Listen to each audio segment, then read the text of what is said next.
시청자 여러분 안녕하십니까, 김동수입니다. 방금 들어온 긴급 속보 하나 전해드리겠습니다. 기쁜 소식입니다. 내란 그리고 김건희 특검법 국회에서 재표결을 했는데요, 역시 부결되었다는 소식을 여러분에게 전해드리겠습니다. 더불어민주당과 야당이 단독 처리했던 법이 있었죠. 최상목 대통령 권한대행 부총리가 거부권을 행사한 법안들이 있습니다. 재요구한 법이 바로 내란 김건희 일반 특권 법안이 오늘 8일 국회 본회의에서 재표결을 했지만 결과적으로 부결이 되었습니다. 국회법에 따라서 무기명으로 이루어진 이날 재표결에서요, 내란 특검법은 총 300표 중 찬성 198표, 반대 101표, 기권 1표로 부결이 되었습니다. 그러니까 2표가 모자라지요. 김건희 특검법은요, 300표 가운데 찬성 196표, 반대 103표, 무효 1표로 부결이 되었습니다.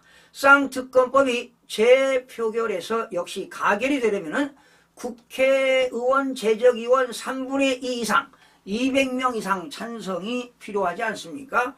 자, 민주당 등 거대 야당의 192명이 모두 찬성하고, 그리고 국민의힘에서도 최소 8명이 찬성을 해야 가결이 되는 거죠. 그런데 오늘 부결이 되었습니다. 이른바 쌍특검법이라 불리는 내란 김건희 특검법은 지난달 12일입니다. 민주당 등 야당 주도로 본회의를 통과했지요.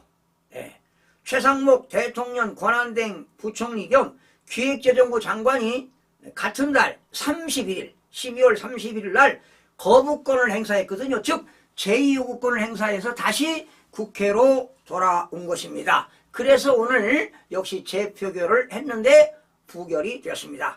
국민의힘은 특검 후보 추천권을 야당이 독점하고 수사 대상이 지나치게 광범위하다며 수용할 수 없다는 입장을 당론으로 정한 바 있습니다.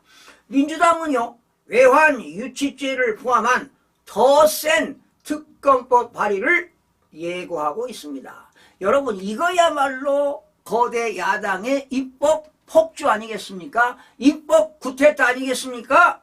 민주당 황정화 대변인은 이날 당 최고위원회 후 기자들과 만나 부결된다면 민주당은 곧바로 외환 유치죄까지 포함해 수사 범위를 확대한 내란 특검법을 재발의하겠다고 했습니다. 외환 유치죄는 국가 안전을 위협하는 외환을 유치하거나 이에 동조하는 행위를 의미합니다. 민주당은 윤석열 대통령이 비상계엄의 명분을 만들기 위해 북한의 대남 공사 공격을 유도했다고 보고 있습니다. 글쎄요, 진실은 알려지겠죠. 이날 재표결에서 이른바 농업사법이라는 게 있습니다. 양곡관리법, 농수산물 가격 안정법, 농업재해대책법, 농업재해보험법 개정안. 제가 농업사법도 거부권을 행사해야 된다고 제가 반론을 제기하면서 설명을 드린 바 있는데요. 국회법 개정안, 국회 증언감정법 개정안도 역시 부결이 됐습니다. 이들 법안은 지난달 19일 한덕수 국무총리가 대통령 권한대행 자격으로 거부권을 행사한 안건들이 되겠습니다.